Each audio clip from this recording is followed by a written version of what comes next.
Good afternoon.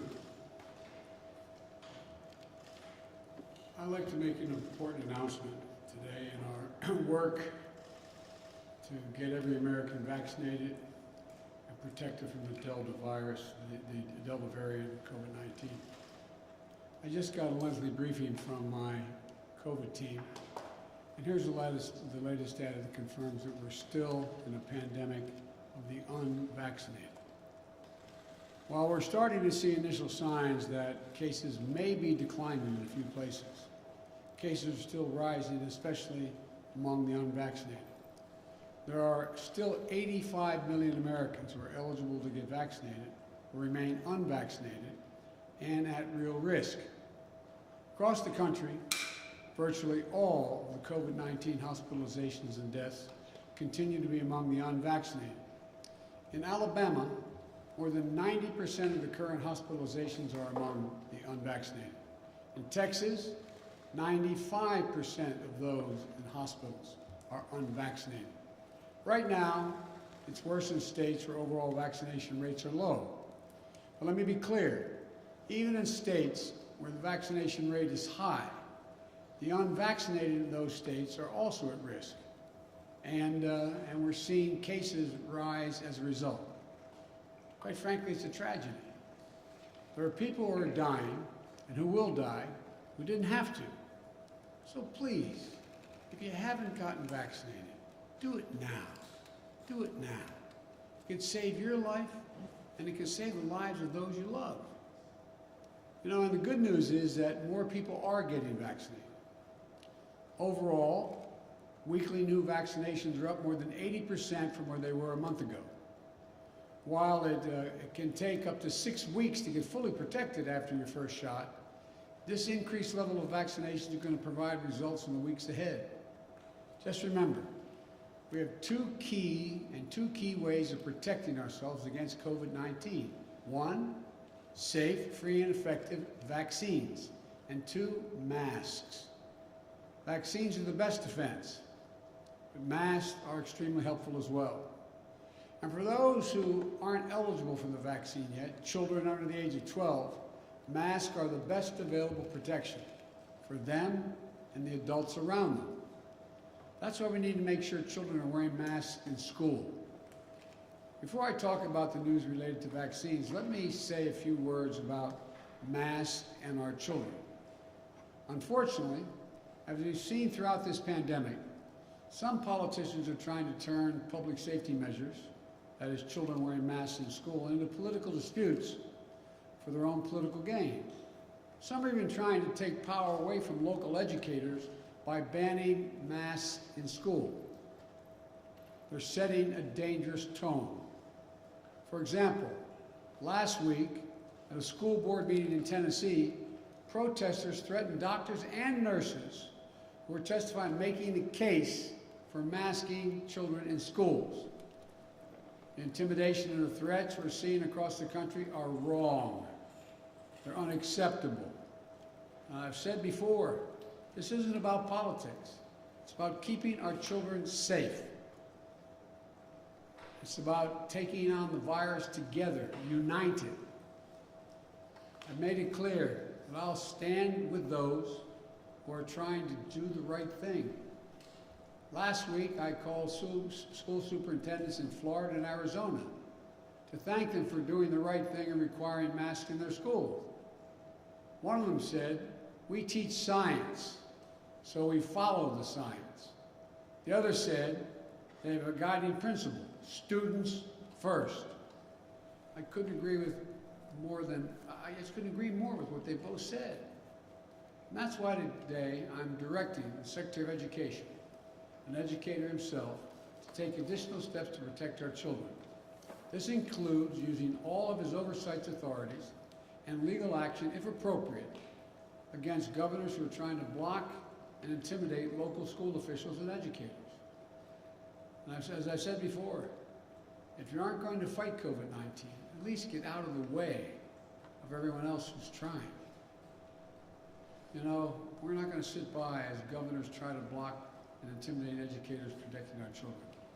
For example, if a governor wants to cut the pay of a hardworking education leader who requires masks in the classroom, the money from the American Rescue Plan can be used to pay that person's salary, 100%. I'm going to say a lot more about children in schools next week, but as we head into the school year, remember this. The Centers for Disease Control and Prevention, the CDC, says masks are critical, especially for those who are not yet vaccinated, like our children under the age of 12. So let's put politics aside. Let's follow the educators and the scientists who know a lot more about how to teach our children and keep them safe than any politician. This administration is always going to take the side of our children. Next, I want to talk to those of you who can get vaccinated, but you haven't. The Delta variant is twice as transmissible as the Alpha variant. It's dangerous, and it continues to spread. Vaccines are the key to stopping it. We're making progress. Today, more than 90% of seniors have at least had one shot, and 70% of people over the age of 12 have gotten their first shot as well. That's good news, but we need to go faster. That's why I'm taking steps on vaccination requirements where I can. Already I've outlined vaccine requirements that are going to reach millions of Americans, federal workers and contractors, medical staff caring for our veterans at VA hospitals, and our active duty military reservists and National Guard. Today I'm announcing a new step. If you work in a nursing home and serve people on Medicare or Medicaid, you will also be required to get vaccinated. More than 130,000 residents in nursing homes have had, sadly, over the period of this virus, passed away. At the same time, vaccination rates among nursing home staff significantly trail the rest of the country. The studies show that highly vaccinated nursing home staff is associated with at least 30% less COVID-19 cases among long-term care residents.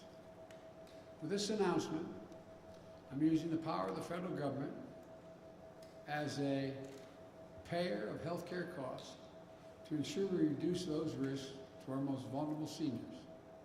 These steps are all about keeping people safe and out of harm's way. If you walk into a government office building, you should know that federal workers are doing everything possible to keep you safe. If you're a veteran seeking care at a VA hospital, you should not be at a greater risk walking into the hospital than you were outside the hospital. And now, if you visit, live, or work in a nursing home, you should not be at a high risk of contracting COVID from unvaccinated employees. While I'm mindful that my authority at the federal level is limited, I'm going to continue to look for ways to keep people safe and increase vaccination rates. And I'm pleased to see the private sector stepping up as well. In the last week, AT&T, Amtrak, McDonald's, they all announced vaccine requirements.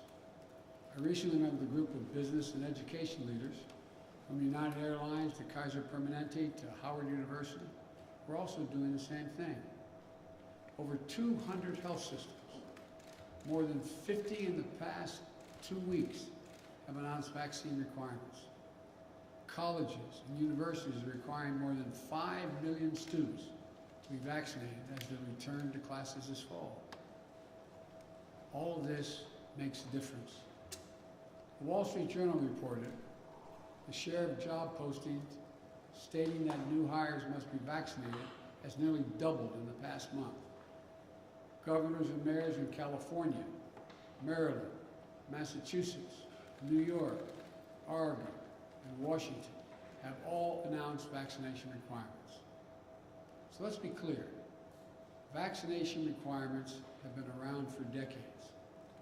Students, healthcare professionals, our troops are typically required to receive vaccines to prevent everything from polio to smallpox to measles to mumps to rubella.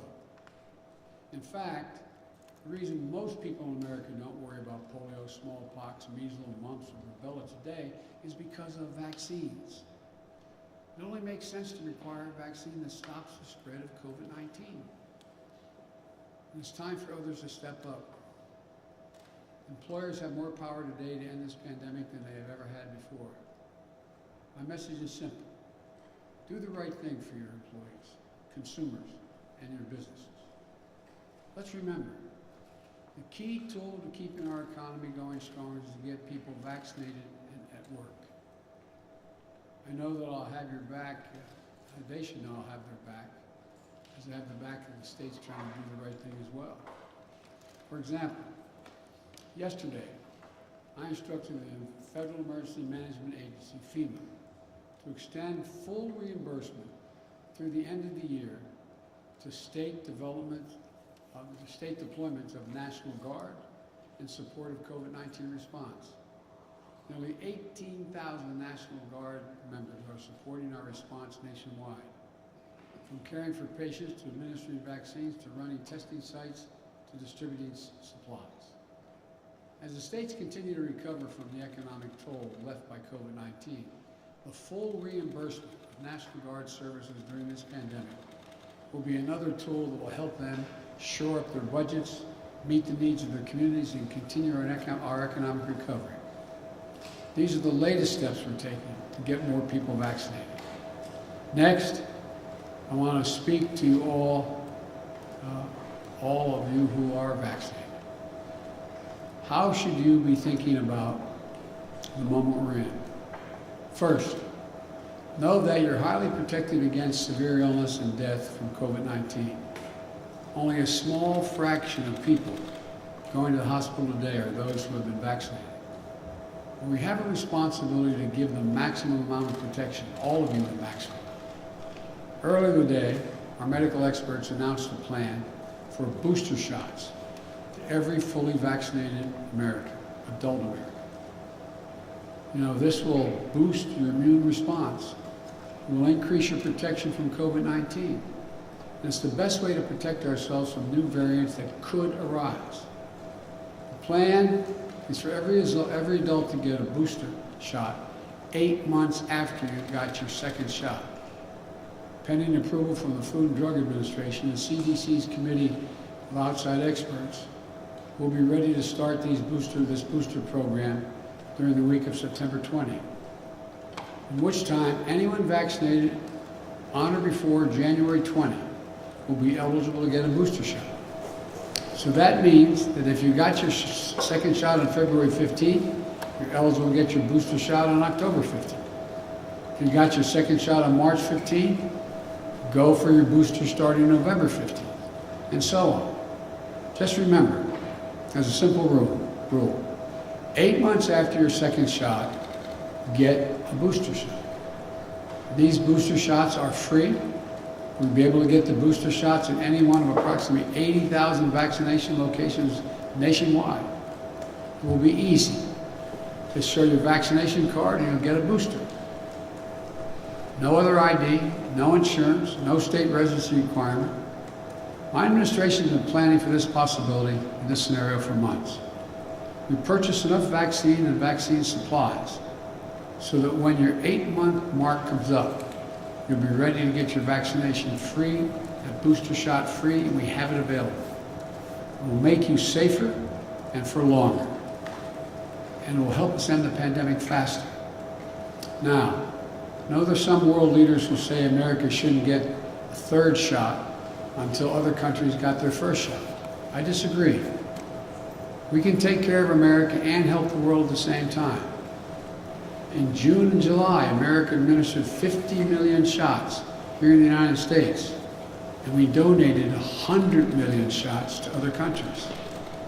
That means that America has donated more vaccine to other countries than every other country in the world combined. During the coming months, fall and early winter, we expect to give out another about 100,000 boosters, and the United States will donate more than 200 million additional doses to other countries. This will keep us on our way to meeting our pledge to more than 600 million vaccine donations, over $500 million. As I said before, we're going to be the arsenal of vaccines to beat this pandemic as we were the arsenal of democracy to win World War II. So let me conclude with this. The threat of the Delta virus remains real. But we are prepared. We have the tools. We can do this. For all those of you who are unvaccinated, please get vaccinated. For yourself and for your loved ones, your neighborhood, for your community. And to the rest of America, this is no time to let our guard down. We just need to finish the job with science, with facts, and with confidence. And together, as the United States of America, we'll get this done. God bless you all, and may God protect our troops. Thank you. Congratulations,